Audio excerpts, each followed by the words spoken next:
Ok, hermanos, miren, esta noche vamos a tratar el tema de una de las cualidades del siervo de Dios. Y la cualidad que vamos a tratar esta noche es decoroso. Y pues el estudio en es, el estudio que se me compartió para ver esta lección tiene una definición bastante completa de lo que quiere, de lo que dice la palabra decoroso. Nosotros vamos esta noche a ver un poquito más a fondo la palabra etimológica de dónde procede, porque es una verdad bíblica desde su origen del griego y del latín, que todavía hoy en día es una verdad bíblica y a la luz de las escrituras lo vamos a ver. Vamos a desmenuzarlo y lo vamos a ver cómo es una verdad bíblica desde la creación, desde la creación de la misma palabra y desde su sentido etimológico y a la fecha, hoy en día, como una verdad por medio de las acciones que representan que usted sea o decoroso o indecoroso. Dice que la definición en el castellano es una de las aceptaciones de decoroso, se refiere a la pureza, honestidad, recalto de nuestra conducta. También se refiere al comportamiento de acuerdo a la condición de lo que uno es como persona. Esta definición se aplica a lo que la palabra de Dios quiere dar a entender con relación al siervo de Dios como decoroso. O sea, aquel cuyos actos externos demuestran también su santidad interna. Y, y esto es algo en lo que quiero hacer un paréntesis por algo que me llamó mucho la atención cuando estaba viendo el estudio, y es esto que dice la definición acerca de ser decoroso. Y habla de que esta definición se aplica a lo que la palabra de Dios quiere dar a entender con relación al siervo de Dios como decoroso. O sea, aquel cuyos actos externos demuestran también su santidad interna. Aquel cuyos actos externos demuestran también su santidad interna. Y mire, en la iglesia primitiva, en la iglesia del primer siglo, el Señor Jesucristo tuvo una afrenta directa contra un grupo de religiosos cuyos actos externos no demostraban su santidad interna. Y este grupo se llamaba los fariseos. Estas personas eran las personas que podíamos decir que eran los estudiosos de la palabra de Dios o los guardas de que se cumpliera la ley del Señor. Pero más adelante vamos a ver cómo el Señor Jesucristo veía a estos hombres y no los veía con razón y con causa de lo que era su comportamiento externo versus su sentimiento, porque el Señor conoce los corazones de lo que ellos podían sentir y lo que realmente pensaban de lo que a su alrededor sucedía. Y fíjese en esto, dice también en la definición, si bien es cierto que los fariseos, mire usted, que los fariseos proyectaban un decoro externo que no correspondía al interno, no se descarta que el siervo de Dios mantenga el fruto visible que adorna su conducta de hijo de Dios, que sea coincidente con su condición interna. Es decir, que lo que usted refleja, lo que estamos aquí en este grupo y hacemos ver, que es lo que nos mueve a nosotros como cristianos, que directamente también sea lo que nos mueve internamente. No seamos como los fariseos, hermanos. Y le voy a pedir a uno de los hermanos, por favor, que lea Mateo capítulo 23, versículo 27.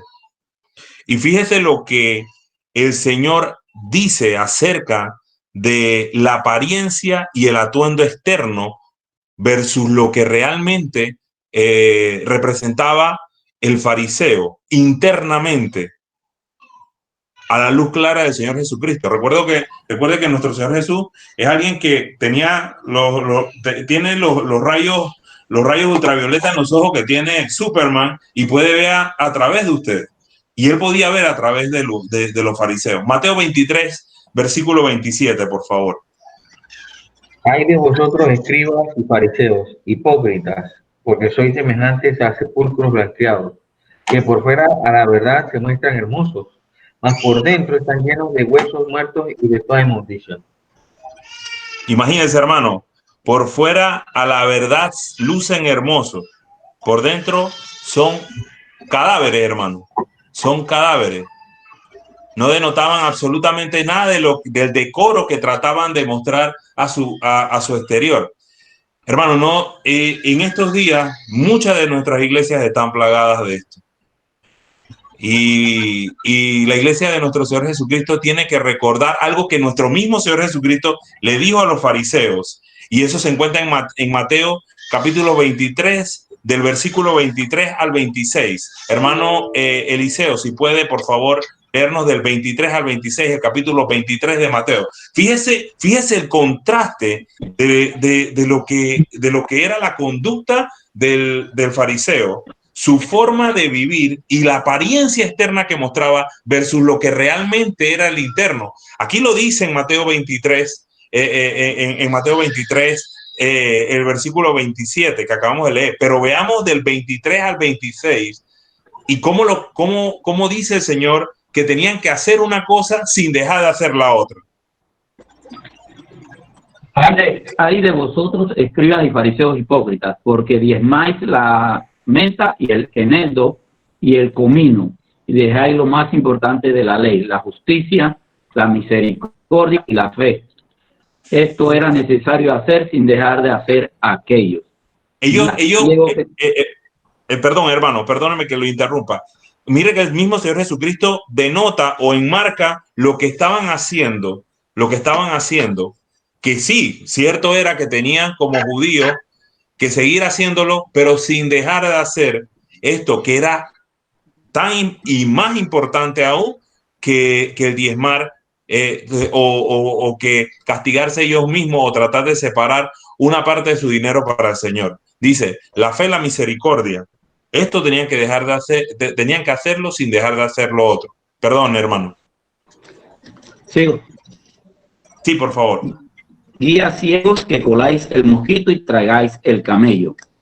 Hay de vosotros, escribas y fariseos hipócritas, porque limpiáis lo de afuera del vaso y del plato, pero por dentro estáis llenos de robo y de injusticia. Fariseo ciego, limpia primero lo de dentro del vaso y del plato, para que también lo de fuera sea limpio. Amén. Hermano, hay un pasaje bíblico en el Evangelio según San Juan que muestra esto y muestra el contexto mismo de este comportamiento de los fariseos. Y se encuentra en San Juan capítulo 9, del versículo 13 al 16, donde usted puede ver claramente, categóricamente, el comportamiento que tenía el fariseo respecto a lo que era el amor y la misericordia, hermano, y lo que realmente ellos como estudiosos de la ley o cómo se estaban compartiendo, cómo estaban compartiendo o cómo estaban comportándose, perdón, con el hermano, con ese hermano necesitado, con esa persona que realmente necesitaba misericordia y amor. Fíjate, vámonos a San Juan, capítulo 9, del 13 al 16. El Evangelio según San Juan, capítulo 9, del 13 al 16. Y el capítulo 9, del 29 al 34, para ver el contexto de lo que el Señor, de lo que sería, uno, la mala conducta o el mal testimonio y por ende el ser indecoroso, y la buena conducta o un buen testimonio que se demuestran en el Evangelio según San Juan, del 29 al 34, capítulo 9. Primero vemos la mala conducta y luego la buena. San Juan 9.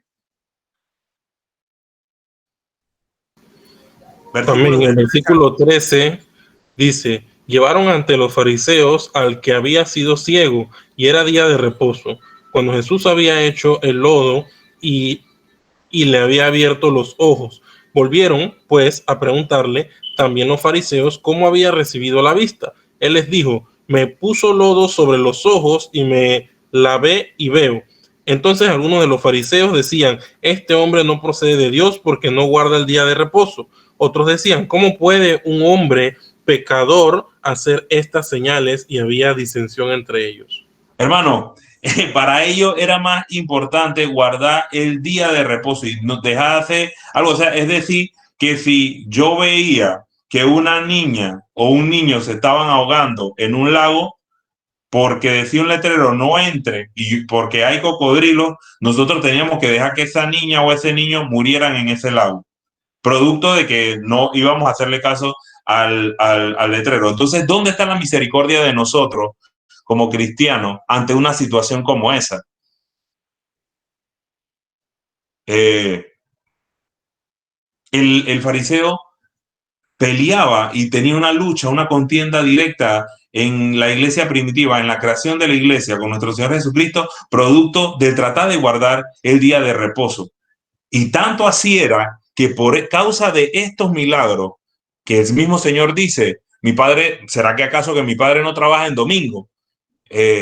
También hoy mi padre trabaja. Entonces, a causa de esa disensión y ese problema que se existía, perdían de lado esto de lo que veíamos en Mateo del 23 al 26 hace un momento que nos leyó el hermano Eliseo, que era la misericordia, el amor.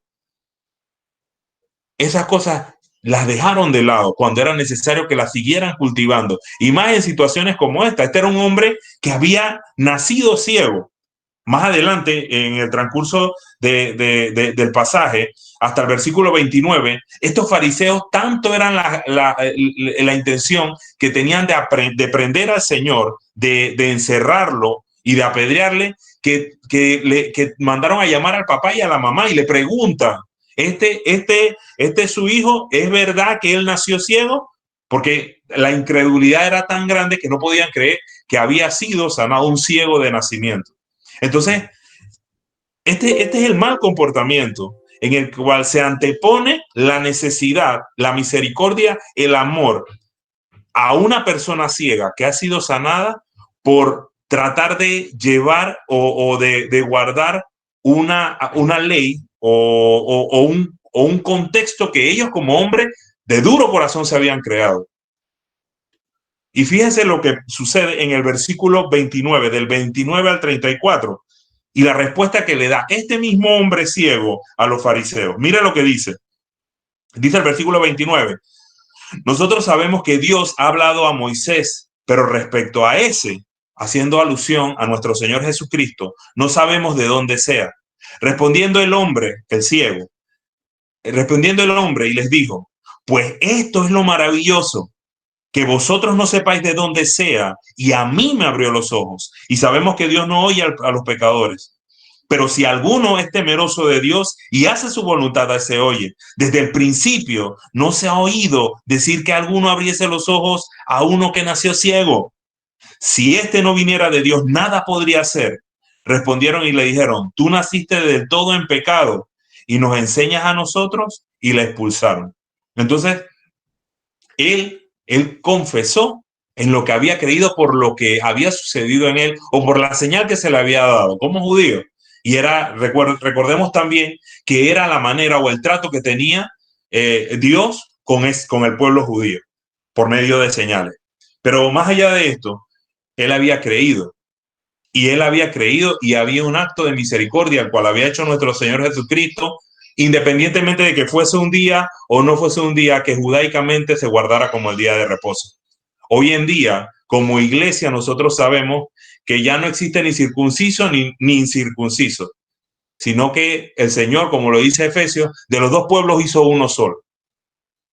Entonces, fíjese esto, hermano. Aquí vemos el comportamiento y el testimonio que se tiene de una persona, en este caso el fariseo, y el testimonio que se tiene de un ciego que cree en ese hijo de Dios que viene y le hace recobrar la vista. Dice el estudio, el decoro necesariamente tiene que ver con el buen testimonio, y es lo que acabamos de ver. Si lo decoroso es lo que los demás ven en mi conducta, el buen testimonio es una conducta decorosa. Vámonos a Hechos, capítulo 6, versículo 3, y veamos lo que se dice en el momento en el que hay disensión, hay problema de nuevo en la iglesia, en esta iglesia primitiva, en esta iglesia del primer siglo, porque los griegos acusaban a los hebreos producto de la atención a las viudas. Y mira lo que dice Hebreos capítulo 6, versículo 13. Gracias, hermano Joseph. Buscad pues, hermanos, de entre vosotros a 7 varones de buen testimonio, llenos del Espíritu Santo y de sabiduría, a quien encarguemos de este trabajo. Iban a buscar a 7 hermanos llenos del Espíritu Santo y de sabiduría, pero que tuvieran ¿qué? Que tuvieran ¿qué? Mal testimonio, hermano. Buscad pues, hermano, entre vosotros a 7 varones de ¿qué? De buen testimonio, dice la palabra, de buen testimonio. Entonces, es necesario mucho más para nosotros como cristianos el tener un buen testimonio. Es decoroso. Por decirlo así, vendría siendo un sinónimo de ser un hombre decoroso, es ser un hombre de buen testimonio. Hechos 16, versículos 1 y 2. Hechos 16, 1 y 2. Dice la palabra del Señor. Después llegó a Derbe y a Listra, y he aquí, había allí cierto discípulo llamado Timoteo, hijo de una mujer creyente, pero de padre griego, y daban buen testimonio del hermano, de él, los hermanos que estaban en Listra y en Iconio. Y fíjese, hermano, que tan buen testimonio da que el apóstol Pablo luego escribe cartas directamente y le da mensajes o le trata de inculcar en estas cartas con la conducta que el pastor Timoteo, el apóstol Pablo le escribe al pastor Timoteo que con la cual debe de conducirse. Y esas cartas son vivas y son reales para usted, para mí el día de hoy. Hechos capítulo 6, 3 y 16, 1 y 2 nos dicen y nos hablan de que el decoro va a ser notado por todos los hombres y se traduce en la autoridad, ya que lo que se dice coincide con lo que se es. Fíjese que a tal punto que el apóstol Pablo le dice a Timoteo, nadie menosprecie nadie te menosprecie por tu juventud, le dice. Es necesario separarse de la gente sin decoro. El apóstol Pablo ordena que hay que apartarse de los hermanos que andan desordenadamente, que son un mal testimonio para el evangelio y que no reflejan la sana doctrina en su conducta. Alguien, por favor, que me ayude con 2 Tesalonicenses, capítulo 3, versículos del 6 al 11. Pero os ordenamos, hermanos, en el nombre de nuestro Señor Jesucristo, que os apartéis de todo hermano que ande desordenadamente, y no según la enseñanza que recibisteis de nosotros, porque vosotros mismos sabéis de qué manera debéis imitarnos, pues nosotros no anduvimos desordenadamente en vosotros, ni comimos de balde el pan de nadie, sino que trabajamos con afán y fatiga, día y noche, para no ser gravosos a ninguno de vosotros, no porque tuviésemos derecho, sino por darnos nosotros mismos un ejemplo para que nos imitaseis. Bien. Porque también cuando estábamos con vosotros os ordenábamos esto: si alguno no quiere trabajar, tampoco coma, porque oímos que algunos de entre vosotros andan desordenadamente, no trabajando en nada, sino entrometiéndose en lo ajeno. Mira, hermano, cómo la conducta y el testimonio habla de la persona. Y definitivamente que esto termina reflejándose en el decoro o no decoro de un hermano.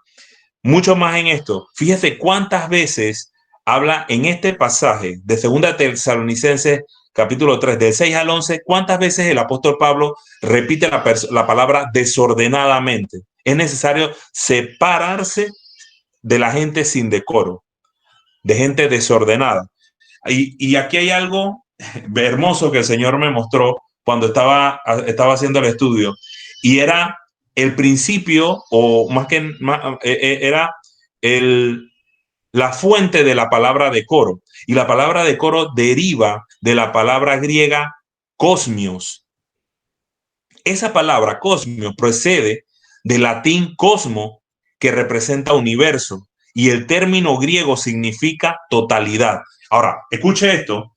Decoroso procede de la palabra griega cosmios, y esta a su vez del latín cosmos, que representa o que se traduce en universo, y el término en el griego significa orden o totalidad. Ahora bien, ¿qué es lo opuesto? ¿Qué sería la vía contraria del orden, de un orden universal? Es la palabra caos. Esa es la antítesis de la palabra orden, la palabra caos. Y la palabra caos significa desorden, hermano. Entonces, fíjese, desde el principio, el sentido etimológico de la palabra, la antítesis del decoro sería caos, sería desorden. Hoy en día sigue siendo lo mismo, hermano. Sigue siendo lo mismo. Y se representa el andar o el manejarse sin decoro o tener un mal testimonio. Es el resultado el resultado de una variación de varias situaciones, como miseria, apostasía, ira divina, vergüenza de los padres, negación de Cristo y de corrupción, hermano. Y de corrupción. Un ejemplo de esto, claro, hermano, es el mal que azotan a muchas naciones y que en parte a nuestro país ya está azotando la corrupción y el mal. Muchas de las personas que hoy en día están en autoridad han negado a nuestro Señor Jesucristo y sirven y siguen a dioses paganos, y eso lastimosamente afecta con una mala reputación no solamente a los puestos o al cargo que ellos representan como líderes o como representantes de una cámara, de un corregimiento, de algún lugar político, porque ellos van a tener que enfrentar la ley divina y van a tener que dar cuentas por cada acción que hicieron. Pero el punto es, o a donde quiero llegar, es que desde el principio de la definición de la palabra, que para efectos de decoro, ya vimos que sus raíces vienen del latín y del griego, que representan orden universal, y su antítesis, o lo contrario, que representa caos, hoy en día también es verdad. ¿Y dónde está la prueba bíblica de esto? Miseria. Vayámonos a Números, capítulo 33, versículo 55. Y si no echareis a los moradores del país de delante de vosotros, sucederá que los que dejareis de ellos serán por aguijones en vuestros ojos y por espinas en vuestros costados, y os afligirán sobre la tierra en que vosotros habitaréis. Fíjense en esto, hermano. Sucederá que los dejaréis de ellos, sucederá que los que dejaréis de ellos serán como aguijones en vuestros ojos, hermano, y por espinas en vuestros costados. Eso es miserable, hermano. Eso es miserable. Y os afligirán sobre la tierra en que vosotros habitaréis.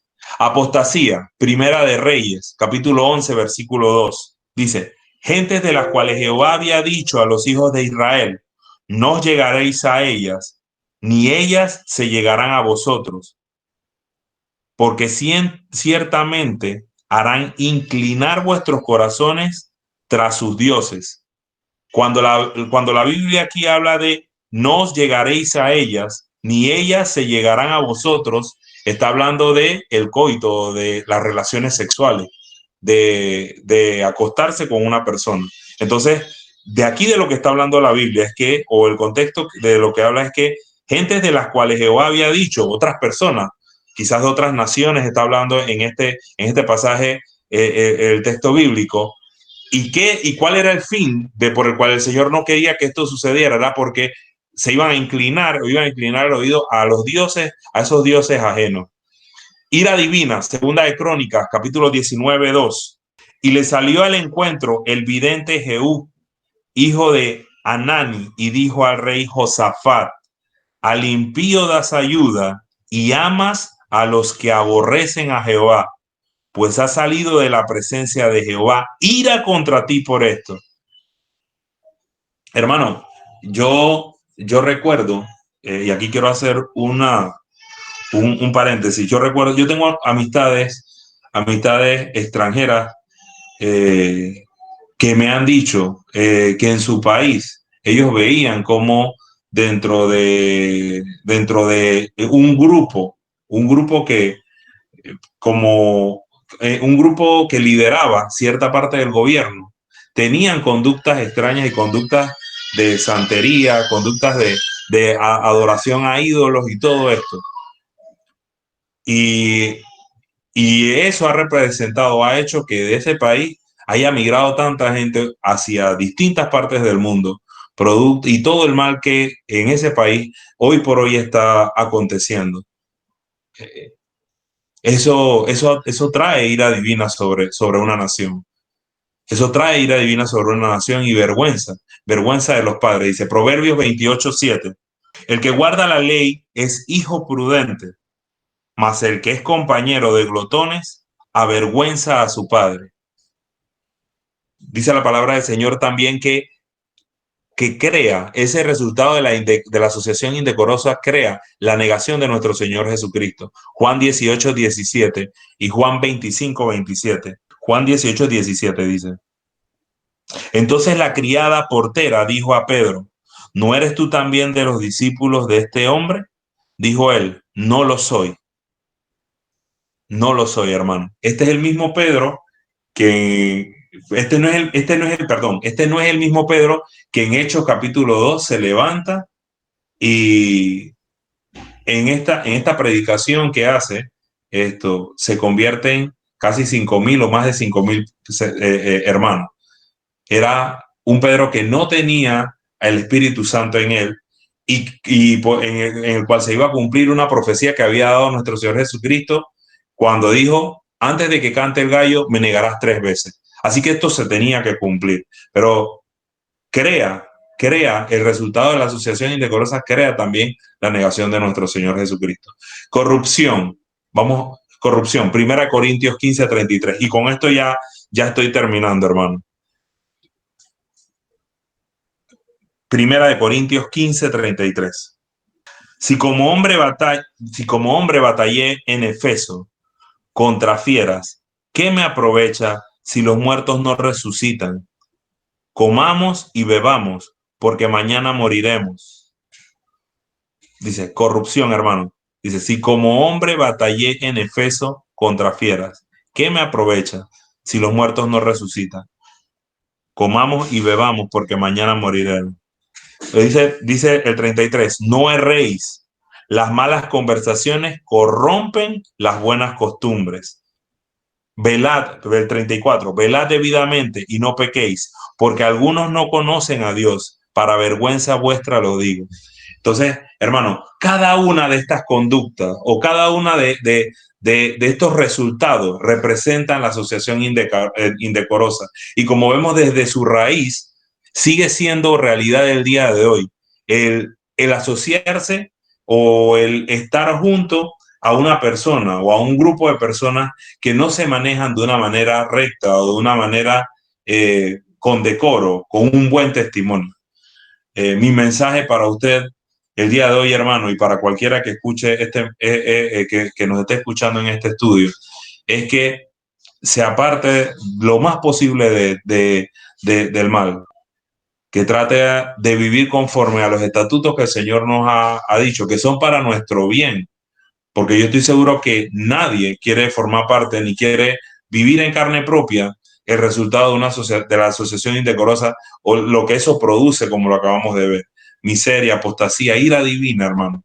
Ira divina. Dice la Biblia en Efesios 2 que nosotros antes éramos hijos de ira, antes de conocer a nuestro Señor Jesucristo.